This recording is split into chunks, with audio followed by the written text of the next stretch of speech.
오늘 성경은 우리에게 소중한 행복의 절대 원리를 가르쳐주고 있습니다. 지난 시간에 우리 그 얘기를 나눴습니다. 솔로몬이 애타게 찾고 있는 찾음에 대한 이야기를 했어요.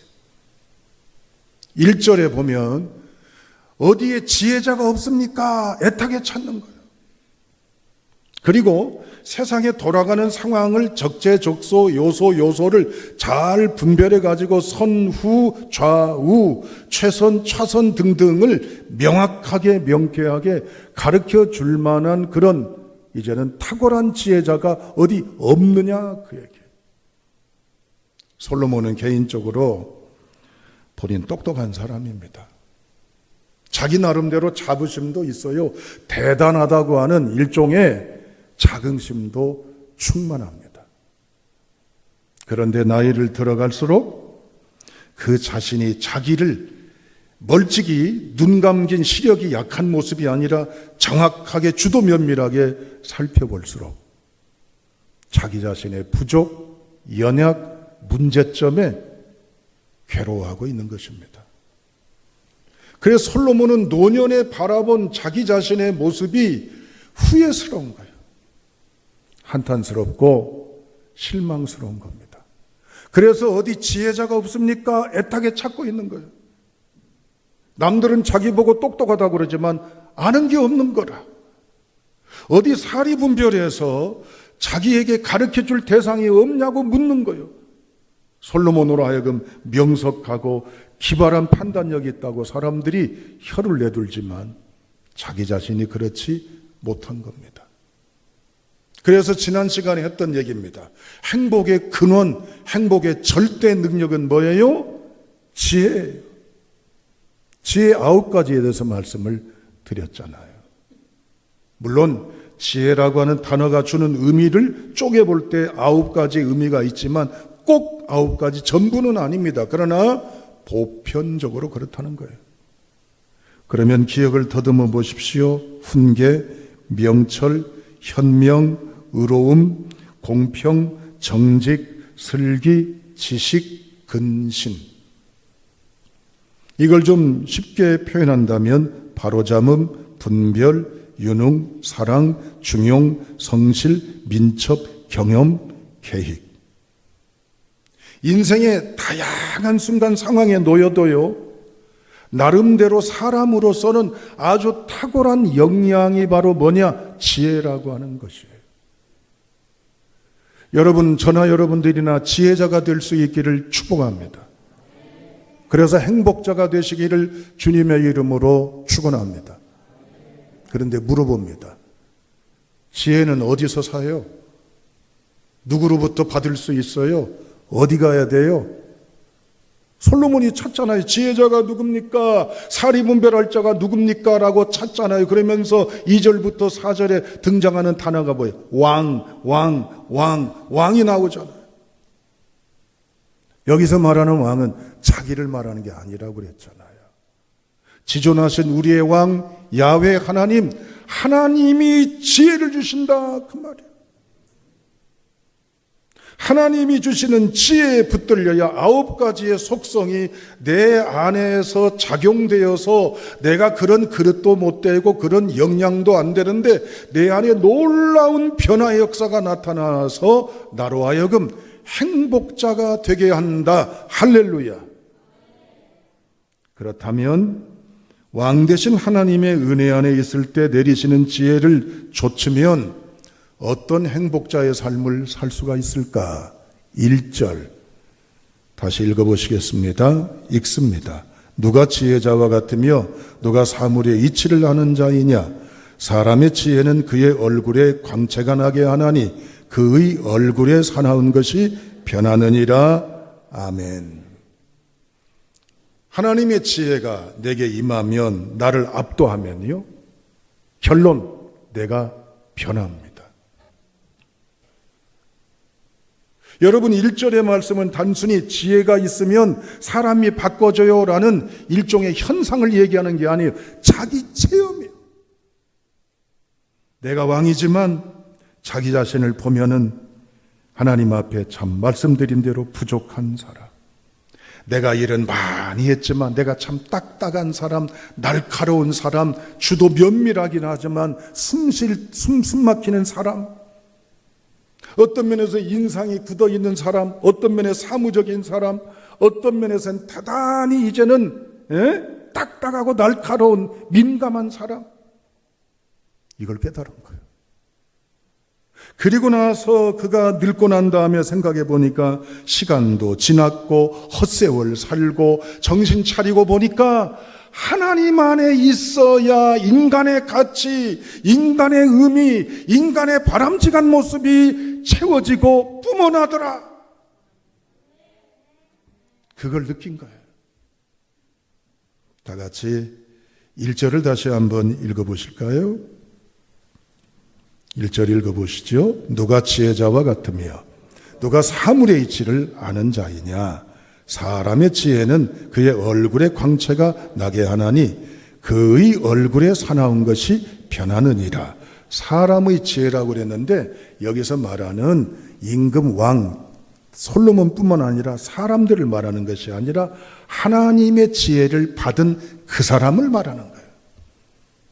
그 사람은 어떻다고요? 얼굴에 광채가 난대요. 할렐루야. 그리고 변한다네요. 뭐가 변해요? 사나운 것이 변한다 그랬습니다. 여러분, 얼굴이라고 하는 건 얼 더하기 굴이라고 하는 건 익히 상식적으로 알고 계시잖아요. 얼, 정신, 혼, 조상의 얼, 민족의 얼, 굴, 장소, 나타나는 곳. 정신과 의식과 품격이 나타나는 게 이 얼굴, 코, 눈, 귀, 입, 이게 아니에요. 단순히 이 얼굴이 아니라 겉으로 보여지는 전체적인 모든 분위기입니다. 표정이나 걸음걸이나 풍미나 판단력이나 뿜어나오는 언어의 색깔이나 보여지는 이제는 반응의 여건이나 하나님의 지혜가 임하면 하나님의 은혜가 나를 지배하기 때문에 내게 광채가 나요. 감사하니까 뭐요? 감사의 모습이 나잖아요. 아니, 감사하는 사람이 막 인상 팍팍 쓰고 눈을 막 째려보고 그 속에서 막 무거운 어떤 딱딱함이 느껴집니까? 하나님의 지혜가 나를 압도하면요, 뭐요? 감사하면 감사함의 분위기가 나타나요. 할렐루야. 사랑의 은혜에 감격하면 그 사랑이 표현되잖아요. 아멘. 주님의 은혜에 대한 겸손함이 나를 압도하면 내게서 막 겸손함이 뿜뿜 뿜어나오는 거예요. 그런데 1절에 보면 그의 얼굴에 사나운 것이 변하니라 그랬어요. 사나운 것, 오주 파나이우라고 그랬습니다. 따라합니다. 힘 있는 얼굴. 원뜻이 힘 있는 얼굴이라는 뜻이에요. 힘 있는 얼굴이 바꿔진대요. 힘 있다고 그러니까 딱 보면 얼굴 모습이 분위기가 의지가 굳어. 결심을 내리면 흔들림이 없어. 뭘 하고자 하는 딱 정한 이 투지적인 의식이 든든히 보여. 그걸까요? 그게 아니에요. 얼굴에 힘이 있다라고 하는 것은 바로 뭐냐면 뻔뻔스러움, 완화감, 사나움, 무정함, 이기적임, 의시됨, 무시하고 거들먹거리고 우습게 보는 것들이에요. 뻔뻔하고 말이죠. 이런 것들이 걷어지고 하나님의 은혜의 광채가 그 속에 나타난다는 거예요. 할렐루야. 여러분, 출애굽기 34장에 보면 하나님이 모세를 시내산으로 부르시잖아요. 율법을 주시려고. 40일 동안 거기에 머물다가 내려온 모세를 첫 대면한 목격담, 광경에 대한 증언은 바로 뭡니까? 출애굽기 34장 30절에 보면 모세의 얼굴 피부에 광채가 난다 그랬어요. 사도행전 6장에 보면 말이죠. 공회에 비춰진 스데반의 증언, 목격담, 교회사의 스데반의 얼굴 모습은 뭐요? 천사의 얼굴과 왔다 그러잖아. 여기 이마에다가 천사 써놓은 건 아니잖아. 이건 뭡니까? 내적인 하나님의 임재 아래 있으니까 그 자연인 모세 스데반 말고 영의 사람으로 변화된 영혼의 영성의 향기, 영혼의 분위기, 영혼의 능력의 사람이 되는 줄로 믿습니다. 저도 바라봐야 되고 우리 모두도 바라봐야 될 줄로 압니다. 그래야 행복하죠. 절망, 침체, 비난, 불평, 원망이 있으면 비난 색깔이 나오고 원망의 분위기가 있고 불평의 모습이 드러나잖아요. 하나님의 은혜 안에 지혜자로 살아가시는 저와 여러분 될 수 있길 주님의 이름으로 축원합니다. 두 번째, 이제 어디를 보시냐면 6절을 읽어보세요.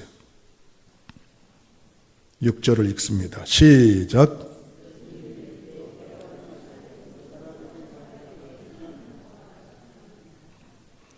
공동번역 성경에 이렇게 나와 있습니다. 무슨 일이든 때와 방식이 있는 법이다. 그러나 아무리 제대로 하여도 화를 입는 경우가 많다. 솔로몬은 3장에도 연한과 때를 얘기했잖아요. 28가지. 그런데 솔로몬이 본 인생에서 중요한 것이 뭐냐? 때를 알아야 되고 방식, 방법, 대처하는 능력, 때에 적절한 역량이 있어야 된다 그 말이에요. 여러분 그리스 사람들은요 시간을 이렇게 토막토막 쳐서 분석을 합니다. 대단히 철학적이고 사변적입니다. 시간이라고 해도 그냥 똑같은 시간이 아니에요. 크로노스, 카이로스, 그 다음에 플레루라고 하는 세 가지 종류의 시간이 있습니다. 여러분 들으셔서 아시잖아요. 크로노스는 뭐예요? 그냥 흘려버린 거예요. 돌아보면 아무것도 없네. 그리고 쳐다보면 이렇게 됐어? 이렇게 흘러갔어? 내 나이가 이래? 후회스러운 거예요. 덧없는 시간들. 헛손질, 헛걸음, 헛발질, 헛수고. 그런데 카이로스는 바로 뭐냐면은 그 헛된 시간 속에서 짠 하고 등장하는 또 다른 가치 있는 시간인데 그게 뭐냐? 일명 따라합니다. 기회입니다. 그렇습니다. 기회예요. 아까 말씀드린 플레루라고 하는 건 뭐냐면 그 기회를 따라갈 때 결과적으로 얻어지는 결과물, 그게 플레루라고 하는 거예요. 우리 지난 시간 돌이켜보면 후회스러울 때가 많죠. 내가 왜 그렇게 했지? 그때 내가 무슨 제정신이 아니었나 봐. 왜 그때는 그 소리가 다 옳게만 들렸지? 왜 그때 그렇게 해가지고 내가 있는 거 싹 털어먹었지? 내가 왜 그렇게 해서 이렇게 실패를 했지? 후회가 많잖아요. 왜 그랬어요? 기회를요, 분별치 못하니까 그렇고 그 기회에 적합한 역량이 준비되어 있지 못하기 때문에 연결이 안 돼서 그렇다는 거예요. 할렐루야. 사랑하는 여러분, 하나님 우리에게 기회를 주십니다. 그런데 이걸 알아야 되는데 몰라요. 사람들한테 듣고 보니 이건 기회라고 그래가지고 하나님은 지금 기회가 아닌데 넙죽 잡았다가 다 날려먹네. 그리고 긴 시간 돌아가지고 다 망조든 모습으로 터덕터덕 살아가네. 하나님은 그것이 아니고 이것이라 기회를 주시는데 몰랐네. 그리고 하나님은 그렇게 해서는 안 되는 걸 사인 보냈는데 덥석 갖다가 던져놨다가 사라지고 없네. 하나님이 우리에게 지혜와 기회와 분별의 능력을 주셔야 될 줄로 믿습니다. 이걸 아는 사람들은요, 뜯어 말려도 갑니다. 왜?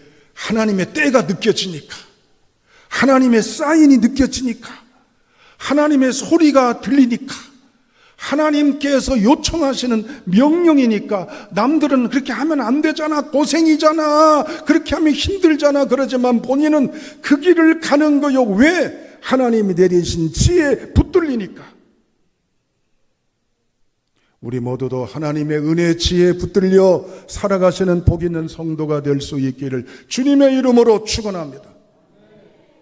마지막 7절, 8절 읽어보시겠어요? 자, 읽습니다. 바람을 주장하여 바람을 움직이게 할 사람도 없고 죽는 날을 주장하게 할 사람도 없으며 전쟁할 때를 모면할 사람도 없으니 악이 그의 주민들을 건져낼 수는 없느니라. 아멘. 공동번역 성경이 이렇게 쉽게 번역이 되어 있는데요. 사람은 아무도 제 목숨을 마음대로 하지 못한다. 아무도 꺼져가는 제 숨결을 붙잡지 못한다. 아무도 저 죽을 날을 마음대로 주장하지 못한다. 전쟁이 덮쳐오면 벗어날 길이 없고 악한 일을 하고 살아날 길도 없다. 공동번역 성경에는 제 목숨, 제 숨결, 저 죽을 날, 이건 뭐예요? 종말을 말하는 거예요. 여러분, 우리의 끝이 언젠간 오고 있죠? 자, 미안합니다. 기분 나쁜 인사를 한번 요청할게요. 서로 한번 쳐다보시고. 자, 이렇게 인사하세요. 아무개님. 자, 한번 인사하세요. 아무개님. 오늘이 아무개님의 마지막일 수 있습니다. 기분이 어떠세요? 우리 신앙의 선배들이 했던 인사예요.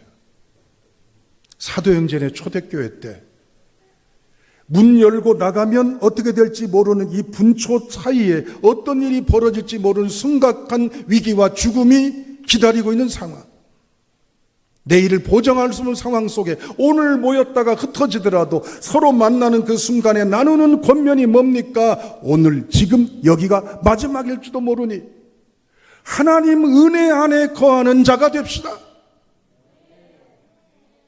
우리 신앙의 선배들이 나눴던 얘기입니다. 그럼 막 울겠어요? 물론 울 수도 있겠죠. 그러나 강하고 담대하고 열린 천국에 대한 소망과 기대하는 내세에 대한 기쁨이 있기 때문에 비록 밖에서는 공포의 소리가 우겨오는 조여오는 많은 어둠이 있어도 불안에 떨지 않는 것이에요. 장례식 때 누차 말씀을 드리지만 하루에 28만 명이 무덤을 향한다고 그랬잖아요. 지진이 나건 홍수가 나건 산사태가 나건 병이 들건 사고가 있건 전쟁이 나건 평균 28만 명입니다. 그중에 이제는 저도 여러분도 언젠가 몇 년, 몇 월, 며칠, 몇 시, 몇 분, 몇 초에 어디서 마지막이 올 줄 몰라요. 언제 마지막이 올지 모릅니다. 말씀드렸죠. 제가 23살 때 신학교를 들어갔습니다. 1학년 때 교육전도사를 했습니다. 그런데 그때 난생 처음 충격적인 경험을 했어요. 목사님이 갑자기 같이 가자고 저를 부르는 거예요. 아니 어디에요? 염으로 가자는 거예요. 염. 염 뭔지 아시죠? 시신의 수의로 갈아입히는 거예요. 저는 아버님의 죽음을 먼 발치에서 목도했고 물론 눈에 보였던 화장의 가루 그것을 봤을 뿐이지 제 손 이 촉감으로 시체를 처음 접한 게 그때예요. 끈적끈적 추운 겨울이었는데 땀이 비 오듯 쏟아지고 묘한 뭐라고 딱 명쾌하게 표현할 수 없는 묘한 냄새. 그런데 무거움과 공포감과 여러 가지 표현할 수 없는 것들이 저를 꽉 압도하는데요. 처음 느낀 겁니다. 24살 때 담임사역 전도사를 시작하면서 이제부터 제 손으로 어설프고 서툴고 엉성하더라도 장례식장 생기기 전까지 수많은 시신들을 염을 했습니다. 잘하든 못하든. 얼추 계산해 보니까요. 한 400에서 500구의 시신을 염을 한 것 같아요. 그리고 요 근간까지 따져보니까 한 1000여 명에 가까운 장례를 치렀지 않을까 싶습니다. 처음에는 두려움도 삶이 뭔가도 깨닫고 어디로 가는가에 다시 한번 복음 안에 약속된 구원의 소망도 느꼈지만 어느 시점부터인가 고백했잖아요. 그냥 덤덤하고 화석화되어 가지고 기계적으로 장례 치르고 그랬는데 요 근간에 제 마음이 다시 압도되는 것이 있습니다. 나도 장례식장에 이렇게 사진이 걸릴 것이고 영정도 있을 것이고 화장장 화로에 저도 들어갈 수도 있고 묻힐 수도 있고 언젠간 저도 그렇게 되는구나. 잘 살다가 가야지. 그게 제 마음입니다. 솔로몬이 그 얘기하는 거요. 지혜를 알면 내 끝을 아니까 막 살고 함부로 살고 대충 살고 객기 부리며 살고 어떻게 되겠지 하고 사는 것이 아니라 마지막을 어떻게 남길까 하고 살아간다 그 말이에요. 호련히 올 내 인생의 마지막 그 실존. 예수님은 테텔레스타이 다 이루셨다고 숨을 거두셨다고 성경은 증언하잖아. 값을 다 치르셨단 말이고 그림이나 작품을 완성했단 말이고 종에게 맡겨준 책임을 다 끝냈단 얘기잖아요. 우리도 이 같은 열정과 영성으로 살아가는 우리가 되어야 할 줄로 믿습니다. 언젠간 나를 오라 부르시면 감사합니다 하나님, 완수 잘하고 주님 품에 안깁니다라는 실존적인 종말의 고백자로 살아가는 게 진정한 행복자인 줄로 믿습니다. 결론입니다. 지혜가 임하면 우리 분위기가 달라져요. 우리 모습이 변했다고 사람들이 이구동성으로 말할 수 있는 감동의 은혜의 영성이 나를 지배해요. 지혜가 임하면 사리분별, 지금 기회다, 지금 때다, 하나님이 역사하신다는 걸 알아요. 그래서 그 주어진 여건을 가지고 하나님의 응답할 줄 알아요. 행복자가 되면, 지혜가 임하면 마지막을 알기 때문에 숭고하게, 의미있게, 복되게, 아름답게 살려고 애를 써요. 하나님이 2023년 2월 셋째 주 문을 활짝 이 말씀으로 열어주셨어요. 나아가 살기를 꿈꾸시는 저와 여러분 될 수 있기를 주님의 이름으로 축원합니다. 이 말씀이 우리에게 임하는 복음이기를 축복합니다.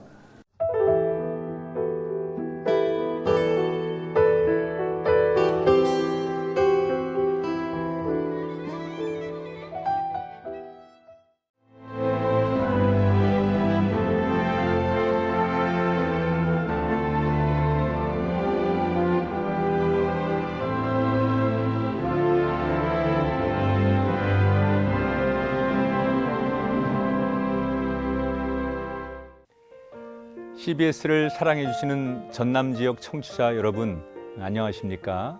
CBS 재단 이사장 꿈의 교회 김학중 목사입니다. 여러분의 사랑과 관심 덕분에 전남 CBS가 순천시 장천동에 새로운 사옥을 마련하게 됐습니다. 이 방송국 사옥이라는 것은 단순히 건물을 짓는 의미에 지나지 않습니다. 전남 지역 복음 전파와 특별히 다음 세대를 위한 미래 비전을 세우는 일입니다. 코로나19로 모든 활동이 중단되고 또 관계가 단절되는 상황이지만 우리 CBS 방송만큼은 우리의 발길이 닿지 않는 곳까지 구석구석 하나님의 말씀을 전하는 위대한 힘을 지니고 있습니다. 이 방송이 믿음의 반석 위에 굳건히 세워질 수 있도록 여러분들께서 벽돌 한 장 한 장씩 쌓아가는 마음으로 전남 CBS를 위해 후원해 주시고 기도해 주시기를 간곡히 부탁드립니다.